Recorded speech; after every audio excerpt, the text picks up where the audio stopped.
The morning had arrived wrapped in mist, and a hush so delicate it seemed even the birds had agreed to hold their breath. A soft drizzle painted silver streaks down the window panes of Larkfield Cottage, where Miss Marple sat quietly by the hearth, her fingers steady over a worn patch in a sock that hadn't belonged to anyone living in years. Outside, the lanes were wet and narrow, and the chimneys of St. Mary Mead puffed their morning sighs into the still air. It was the kind of day that made memory feel close. Then came the knock, measured, restrained, yet filled with an unmistakable weight. Not the hurried tap of a telegram boy, nor the familiar rhythm of Mrs. Weatherby's gossip-carrying calls. This knock had purpose. Miss Marple set down her darning needle, smoothed the front of her skirt, and opened the door. There stood Reverend Mayhew, not newly distraught, not burdened with urgent grief, but rather wearing the thin composure of a man who had held something in far too long. His collar was slightly askew, and his eyes met hers not with panic, but with quiet, practiced guilt. "Forgive the intrusion, Miss Marple," he said, his voice low and roughened at the edges, "but I have something that I believe was meant for you." He handed her a parcel wrapped in thick brown paper and bound with rough twine. Miss Marple took it gently, sensing more than just weight in her hands. Something else lingered, like the echo of a farewell long withheld. She untied the knot with care. Inside was a faded leather-bound journal, aged to the color of old mahogany, and a single envelope. The writing on the envelope trembled as if the hand that had written it had done so through great effort, or after a lifetime of waiting. The name, written in faded black ink, was hers, Miss Jane Marple. "She died on Tuesday," the Reverend said after a pause. "Iris Weatherby. Her heart, they say." Miss Marple said nothing, only nodded once, quietly, before stepping aside and letting the door close behind her.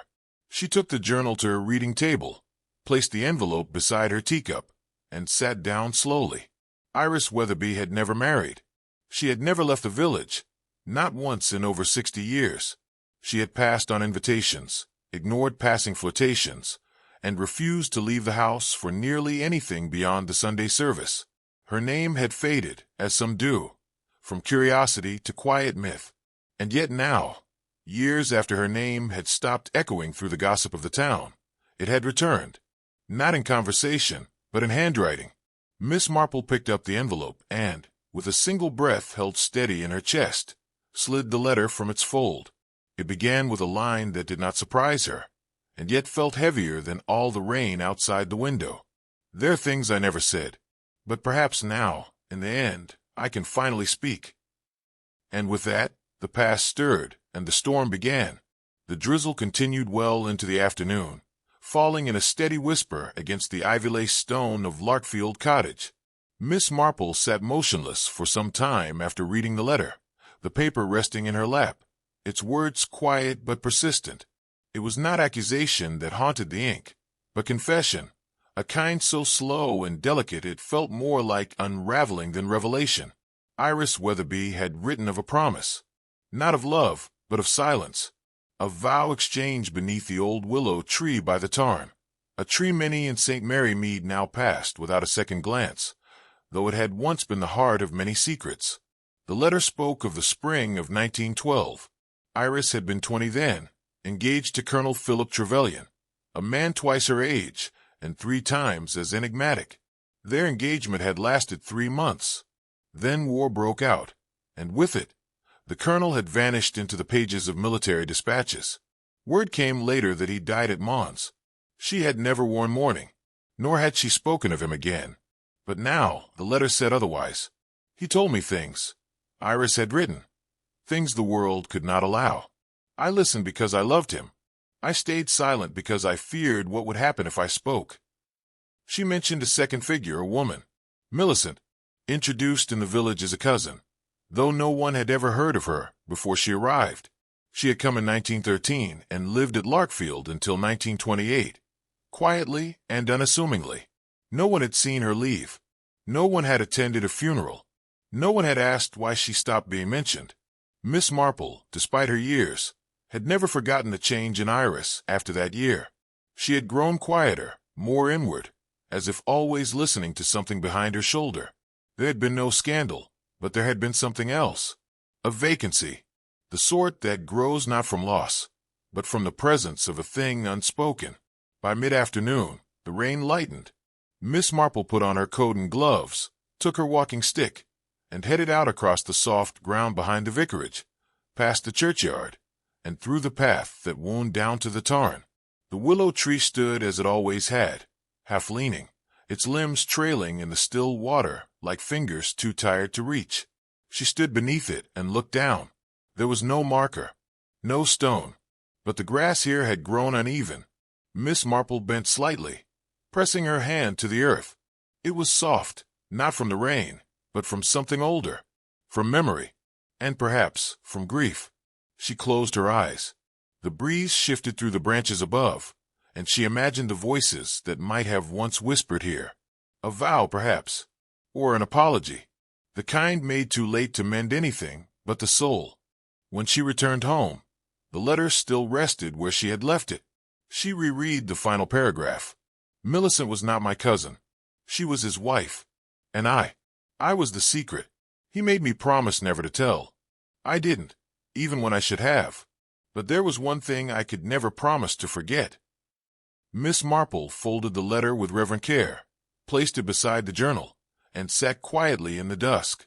She knew now that the war had not only claimed lives, but identities, and not all ghosts wore uniforms. It was the following day when Miss Marple made her way to the Weatherby household, a cottage more spacious than most, yet marked by the same faded gentility as its late owner. The lace curtains were drawn halfway, the garden gate slightly ajar as if left open by a visitor in a hurry or a memory in retreat.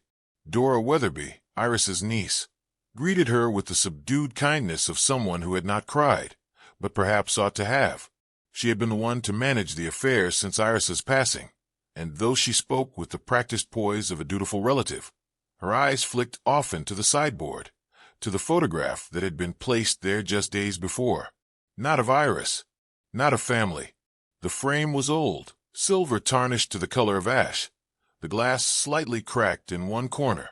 The woman pictured was dark-haired, angular of cheek, and dressed plainly in a high-collared blouse. Her expression was unreadable, but her posture bore pride. It was a face both unfamiliar and yet oddly unplaceable, as if pulled from a dream half-remembered. "That's Millicent," Dora said, seeing Miss Marple's interest. "My aunt, or so I was told." "Your aunt," Miss Marple repeated lightly, her eyes not leaving the photograph. Dora gave a polite shrug. "Or cousin, or companion. It's never been entirely clear. She arrived just after the war began, lived here for some years, and then—" She trailed off, as though realizing too late that the sentence had no proper end. "She died," Miss Marple asked gently. "That's what I was told, but there was no funeral that I can recall. I was just a girl then. I assumed she'd been buried quietly. Iris was always private." Miss Marple nodded thoughtfully. That evening, she returned to her sitting room, where the journal and letter still rested on her desk. She re-examined the photograph tucked into the journal's final page, a snapshot, blurred slightly with age. In it, Colonel Trevelyan stood in uniform beside a woman with the same proud posture, the same sharp cheekbones. Millicent. The records at the parish office offered no clarity. There was no record of a Millicent Weatherby ever being born, baptized, or buried in or near St. Mary Mead. But Miss Marple, with her long memory and longer patience, knew where to look next. By candlelight, she examined the death records for 1928. One stood out, Millicent Darnley. Died of consumption. Age unknown. No relatives listed. The burial had taken place quietly. No service, no mourners. The address given, Larkfield Cottage. And just like that, a name returned. Not Weatherby. Darnley. A name tied to no family tree the villagers could recall. But it was enough.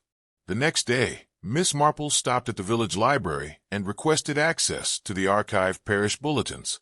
The edition from February 1928 was thin, only 4 pages. But tucked within it, in small type, was a single notice. "We extend our sympathies to Miss Iris Weatherby, who mourns the quiet passing of her close companion. Miss M.D. private interment was held in accordance with her wishes." Nothing more. No sermon, No record of what Millicent had been to Iris. Just a line, a whisper on paper. But Miss Marple knew better. She knew that companions were not always merely companions. That silence was often the cost of love, not permitted to speak its name. And that those buried without family were sometimes those denied it in life. She stepped out into the twilight and made her way, not to the willow grove this time, but to the far corner of the churchyard, where a plot long grown over bore no headstone, only ivy and the hush of time. Kneeling briefly, she whispered, "You were remembered, even if not by name." And in the stillness, the ivy swayed, not with wind, but with the grace of being seen. The morning of the village fete arrived draped in mellow sun and distant birdsong. Miss Marple, ever attentive to the rhythm of St. Mary Mead's small joys and quiet spectacles, made her way through the bunting-lined path to the parish green. The scent of rosewater buns mingled with fresh hay and varnished wood, and children laughed over the ring toss as ladies in hats compared preserves with soft-spoken competitiveness. But it wasn't the tea tent nor the jam judging that drew Miss Marple's attention. It was the sound of music drifting faintly from the old pump organ in the corner of the green, where Miss Clarabelle Johns played for the garden exhibition. The tune was slow, heavy with echo, a melody more suited to mourning than merriment. As the last note dissolved into the late morning air, Clarabelle turned and blinked at Miss Marple, as if only now recognizing her audience. "You know," she said softly, brushing her skirt. "Miss Iris used to play that piece. Meditation by Massenet." Miss Marple tilted her head slightly. "It's a difficult piece, full of emotion." Clarabelle nodded, her eyes already caught in some quiet recollection. She played it as if the notes came from her bones. But after the war, she stopped altogether. Claimed her fingers betrayed her. "I always thought no, never mind." "Go on," Miss Marple encouraged gently. Clarabelle hesitated. It was the year Millicent came to live with her. There was one Sunday, a summer afternoon, quite like this. They played together. A duet. Iris on the piano, Millicent on the violin. Only once. But I remember it because it was the first time I'd seen Iris look unguarded. And after that, she never touched the keys again. Clarabelle's smile was brittle. Strange, isn't it? How music remembers, even when people try to forget. That evening, Miss Marple took the long way home, choosing to pass Larkfield Cottage by habit, or perhaps by instinct. The curtains were drawn as expected, the garden overgrown, but not wild. But as she paused at the iron gate, her eyes caught something in the parlor window, a movement, a glimmer. She stepped closer. Inside, the grand piano, shrouded in a thin veil of dust, sat untouched, but resting atop it, carefully placed, as if awaiting hands that would never return, was a single sheet of music. Meditation, open to the final page. No lamp was lit in the room. No footsteps stirred. Yet Miss Marple felt the presence of something not quite gone, a gesture unfinished, a goodbye never played aloud. She stood for a moment longer, the music alive in her memory, then turned away, her steps slow but certain. Iris Weatherby had buried more than letters and names. She had buried songs. And sometimes, Miss Marple thought, silence was the loudest confession of all.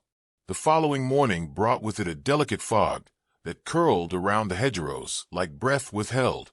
Miss Marple, wrapped in her shawl and purpose, set off with a small parcel of sweet buns in her basket, and a question growing gently at the edges of her thoughts. The destination was familiar, Larkfield Cottage, home for so many decades to the late Miss Iris Weatherby, and still quietly tended by her lifelong housekeeper, Mrs. Barnes. Mrs. Barnes had always been a woman of few words and careful silences, her face shaped by duty more than sentiment. She answered the door in her usual starched apron, her eyes red-rimmed but dry. "I thought you might like a bit of company," Miss Marple offered kindly, holding up the parcel. Mrs. Barnes hesitated, then stepped aside. "I've made tea," she said. Iris wouldn't have minded. They sat in the sunroom, where the light filtered weakly through lace curtains, giving the air the quality of memory. Miss Marple sipped her tea and waited, as one does with old friends and older secrets. After some moments, she spoke gently. "She left a journal, you know." Mrs. Barnes nodded without surprise. She always said some things should be written, but not said aloud. Miss Marple tilted her head. Did she ever speak of Millicent? A long pause. Then, with the sigh of someone releasing a weight too long held, Mrs. Barnes stood and crossed to the old sideboard. She opened a drawer Miss Marple had seen her pass 100 times without notice. From within, she withdrew a small bundle, yellowed paper, a watch chain, and a pair of gloves. Men's gloves. Too large for Iris's hands. Too worn to belong to a stranger. She kept them, Mrs. Barnes said quietly. All these years. They were his. Colonel Trevelyan's? Another nod. And the letter? Mrs. Barnes hesitated, then handed it over. The envelope was thin with age, the ink faded, but the name was clear P.T. Care of Greenmore Hospital, Sussex. Dated 1915. But he was reported dead in 1914, Miss Marple said, her voice more observation than accusation. That's what everyone believed, Mrs. Barnes whispered. But she received word not officially. A nurse, perhaps, or a chaplain. Someone wrote that he was alive, shell-shocked and hiding, using a different name. She wrote back. She wrote many times. Miss Marple opened the letter with reverent care. Inside was a single page, trembling with unspoken emotion. I still remember your voice, Iris had written. I still keep your gloves in the drawer. If you ever find your way back, I will be here. I will be waiting. No answer ever came. Miss Marple folded the letter again, delicately, and returned it to the envelope. She kept a promise no one knew had been made, she said softly, and perhaps he broke one he couldn't even remember. Mrs. Barnes looked away, blinking fast. She never stopped waiting. Not truly. Even after Millicent. The air was still for a long while. Dust hung like a hush between them. Miss Marple rose, her fingers brushing the gloves one last time. Thank you, Mrs. Barnes. I believe you've helped more than you know. Outside, the fog was beginning to lift, but the past, it seemed, still lingered in the drawers of Larkfield Cottage, folded between letters unsent, and gloves that had waited for hands that never returned. The days that followed moved slowly, as if even time itself had paused to read the final pages of a forgotten life. Miss Marple, ever gentle in her approach, chose her next step with deliberate care. There was one name that had emerged repeatedly, Greenmore Hospital in Sussex, closed now for decades, but once a quiet place where wounded men were placed not for recovery, but for forgetting. From her parlor, Miss Marple penned a letter to an old acquaintance, Matron Fletcher, now long retired and living in Bexhill. Their acquaintance had been forged during the war years, and though their correspondence had dwindled to Christmas cards and condolence notes, the bond of shared time has a way of enduring longer than memory itself. 3 days later, the reply came. Neat, firm script on cream stationery. Yes, dear Jane. It began. We had a man under our care from 1915 to 1927, admitted under the name Henry Trelawney, but it was clear to most of us it was an alias. He arrived with no papers, no visitors. Shell shock, they called it. But it was more than that. He would speak in whispers to the trees outside, talk of letters never sent, and hum the first bars of a melody over and over. I remember it still, Meditation by Massenet. Miss Marple sat very still, the letter trembling slightly in her fingers. The final line of the letter read, He died in 1927, quietly, buried in the hospital plot. No known relatives. We suspected there had been a woman once, but he never named her. Only once did he speak a name out loud, Iris.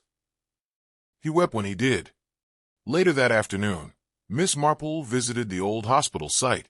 What remained was little more than a crumbling brick wall and a neglected path, tangled with ivy. But at the edge of the forgotten ground stood a rusting iron gate, beyond which the grass grew tall and unbothered. She found the marker easily enough. A small stone slab with nothing more than H.D. 1927 carved into its face. No verse, no rank, just initials and a year. Miss Marple laid a small violet from her garden at the base of a stone, and stood for a long moment. She knew now. Colonel Philip Trevelyan had not died in the war. He had lived on, in shadows and silence, and in a hospital that asked no questions. Iris had known the truth, and she had chosen silence, too. Not out of shame, but perhaps out of love. A quiet, stubborn kind of love that asked for nothing, not even to be remembered. The fog was beginning to roll in again as she turned to leave.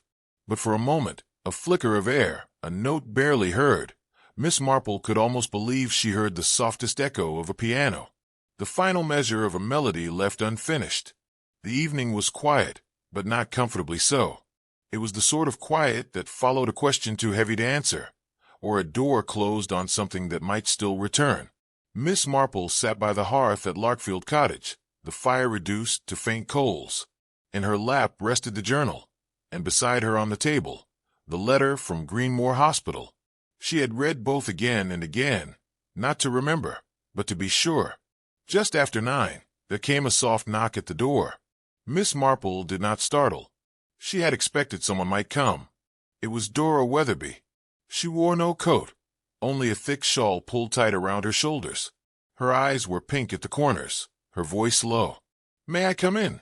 she asked, though her hands were already folded before her like someone prepared to sit for confession.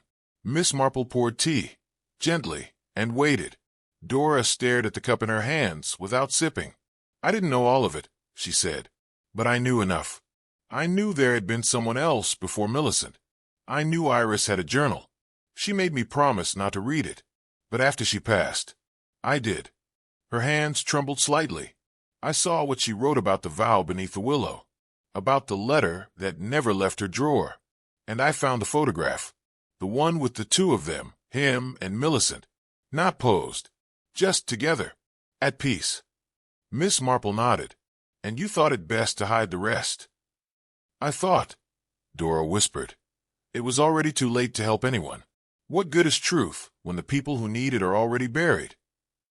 Miss Marple did not answer that. She let silence offer its own wisdom.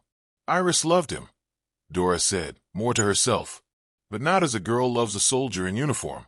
She loved the man who came back, the broken one, the one who wasn't her fiancé anymore." "And Millicent?"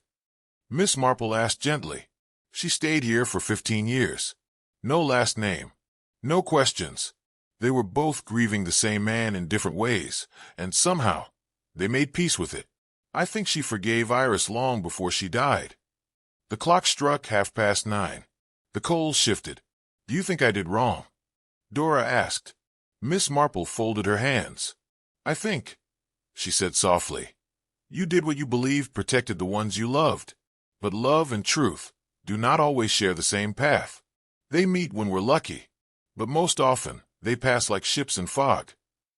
Dora's eyes filled, but no tears fell. She stood, leaving the teacup untouched. "I think I'll plant violets," she said, "by the willow, just like she did that spring." Miss Marple stood with her, resting a hand briefly on Dora's arm. "That would be kind," she said, "and perhaps kindness is the last truth we can offer." As Dora disappeared into the misted lane, Miss Marple returned to the fire. The photograph lay nearby, Millicent's strong eyes, Trevelyan's half-smile, and the ghost of a life that never asked for justice. Only remembrance. The next morning arrived with a hush that felt earned, not accidental. St. Mary Mead stirred with the soft creak of shutters, the first churn of the baker's hands, and the distant chime of the milkman's bell. But at Larkfield Cottage, Miss Marple had already been awake for hours. She had risen before dawn, dressed with care, and walked the narrow path to the tarn beyond the old vicarage, the place where truth had once been whispered beneath willow branches that now swayed with a solemn kind of grace. She found Dora Weatherby already there. Dora knelt by the roots, her skirts dusted with dew, a small spade beside her, and a crate of violet seedlings resting on the grass. She was silent, reverent in the way one tends a grave or writes the final line of a long letter. Miss Marple stood a moment before stepping forward, and together, without words, they worked the soil, lifting the top layer gently, tucking roots in, covering them again with hands that shook only slightly. "They'll bloom by April," Dora said at last. She always said violets were for what could never be spoken aloud. Miss Marple nodded. A fitting flower for lives half-lived and promises never quite kept. The willow above them trembled, not with wind, but with memory. Its long limbs drooped toward the earth, as if leaning to listen. "Iris told me once," Dora said slowly, "that some griefs don't fade. They simply change weight. One day they rest in the chest, the next in the back of the mind, but they never leave." Miss Marple watched her carefully. "And has yours changed?" Dora didn't answer directly. She forgave him, she said instead. Even after learning about Millicent, even after knowing he had lied, she forgave because he was broken. And she forgave Millicent, too, because Millicent stayed. She didn't need a name or a ring. She just stayed. The tarn shimmered in the morning light, its stillness broken only by the occasional ripple from a drifting leaf. "I don't know who loved him more," Dora added, "but I know they all lost him in the end." Miss Marple turned her gaze to the water, to the willow reflected there, doubled and dim. "Perhaps that is the point of memory," she said. "Not to declare ownership of the past, but to keep company with it, without bitterness." They finished planting in silence. Violets tucked like secrets into the soil, not demanding attention, but waiting for spring to do its work. When they finally rose and brushed off their hands, Dora looked back once more at the earth and whispered, "Now she's not alone anymore." Miss Marple laid a hand on her shoulder. She never was. Not really. She just waited for someone to name the silence. As they walked back to the lane, the sun slipped free of the low clouds, casting soft gold over the willow's shadow. And though no plaque would ever be placed, and no monument would ever rise, the ground had been marked in its own quiet way, by a promise made, by a grief endured, and by violets that would bloom, not for glory or vengeance, but simply to say, "We remember." By the following week, the rhythm of St. Mary Mead had begun to resume its gentle thrum. The post office once again discussed whether with more urgency than gossip, and the greengrocer no longer hesitated before mentioning the name Weatherby. But in quiet corners, in gardens, in pews, at the village well, something had subtly shifted, as if truth, long folded into silence, had finally been allowed to stretch its limbs. Miss Marple, as was her custom, did not speak often of the case. She neither recounted it to neighbors, nor penned her thoughts in any dramatic ledger. Instead, she returned to her routines, her stitches, her walks, her quiet afternoon teas. But something inside her remained alert, unfinished. And so she made her way one gray morning to the parish library, following a hunch not born of suspicion, but of instinct. In the far corner, past the hymnals and brittle village records, was a shelf of unused volumes, donated books, mostly untouched, many forgotten. It was there, tucked into the spine of a war memoir titled Echoes from Ypres, that she found it. Not a letter, not even a page, just a torn slip of paper, lined and faded with age. On it, 4 words, written in a familiar, slanted script. She waited. So did I. Miss Marple turned the note over. Blank. No date. No signature. But she knew the hand. She had seen it in the journal, the margin notes and the sheet music, even the final letter Iris had sealed but never sent. These were Philip Trevelyan's words, his final act of remorse, or perhaps confession, hidden where no one would think to look, except someone like Iris, someone like her. She brought the note to Reverend Mayhew that afternoon, laying it gently on his desk without preamble. He read it once slowly, and looked up with a weight behind his eyes that words could not carry. She forgave him, Miss Marple said quietly, even when she knew everything. And he left this not as absolution, but as acknowledgment, that his love may not have been worthy, but it was real.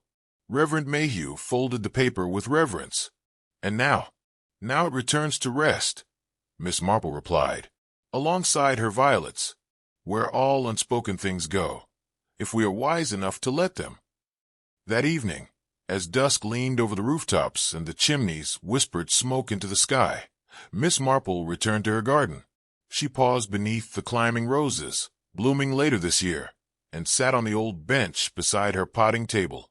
She removed a small tin from her pocket. Inside, the note, folded once more. She did not burn it. She did not file it. She simply placed it between the pages of a thin book titled Old English Ballads, tucking it between verses of longing and return. Then she closed the book gently and placed it on the shelf, between fiction and memoir, because some truths, she knew, belonged to both. Spring did not arrive in St. Mary Mead with any fanfare. It tiptoed in gently, as if asking permission. The mornings were no longer shrouded in the stern gray of winter, but softened by mist and gold. Sunlight filtered through lace-curtained windows, and the first hesitant song of a blackbird near the vicarage chimney. Miss Marple had always preferred this kind of spring, the kind that crept rather than bloomed. It was during one such morning that she noticed them, violets. Small, quiet things growing at the base of the garden gate outside Larkfield Cottage, not in a neat row, nor planted with visible intent, but scattered just so, too natural to be artificial, too precise to be accidental. The villagers, of course, said nothing, but many noticed, and Miss Marple, who noticed most of all, knew their language. She approached them as one might approach memory itself, slowly, respectfully.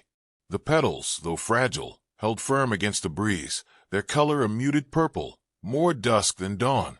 She bent, ever so carefully, and touched one, not to pluck, but to feel.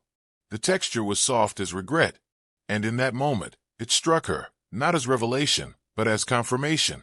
The story was not over because it had been solved. It was over because it had been accepted. Inside the cottage, things remained unchanged.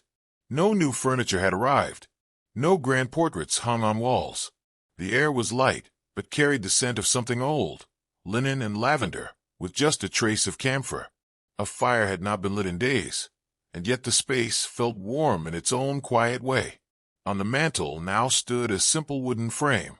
Within it, a photograph of Iris Weatherby, not the stiff, formal portraits taken in youth, but a candid one Miss Marple had come across among the old letters.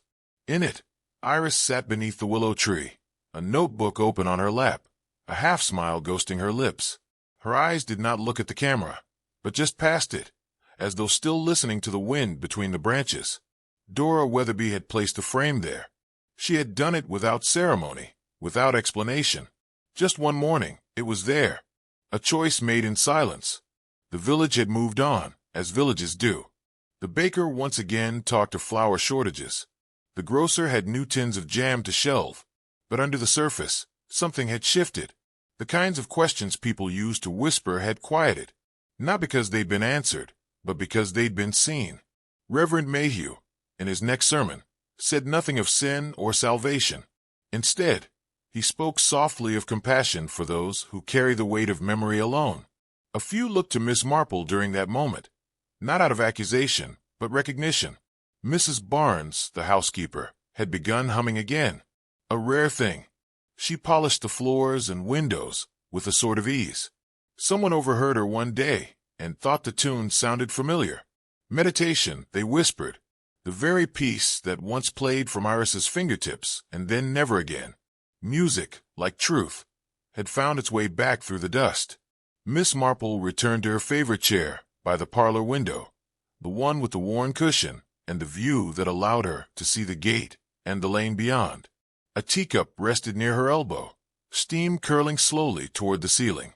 Her knitting lay idle in her lap. She wasn't thinking, exactly, not in the way that demanded action. She was remembering, observing the silence between the sounds, the space where truth often lived. She reached for the drawer beside her and retrieved something wrapped in tissue, a violet, pressed, faded, still whole. One of the original ones. She had picked it from the willow grove weeks ago, the day she and Dora Weatherby had left the flowers in the soil. That petal had never crumbled. She opened her notebook, gently, and laid it between the pages. Not to preserve it, but to witness it, to let it belong somewhere. Some endings, she reflected, do not wear the costume of finality. They arrive instead as a shift in the air, as a quietness where once there was noise. The truth of Iris Weatherby and Colonel Trevelyan and Millicent was not a criminal tale. It was not about betrayal in the traditional sense. It was about fractures in the human heart, about the way people remake themselves after things fall apart, and about the choices they make in silence for love, for survival, for shame.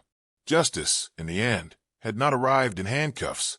It had not come with scandal or shouts. It had come with stillness, with violets at a gate, and a name remembered not because it was demanded, but because it was deserved. She looked out once more, watching the wind move through the garden. A camellia petal, pale, bruised, drifted down from a bush and landed softly at her feet. Miss Marple regarded it with gentle eyes, then bent down and brushed it aside, not with force, not with grief, just with peace, as one might do with something once precious, now no longer needed. Because stories, like flowers, are not always meant to bloom forever.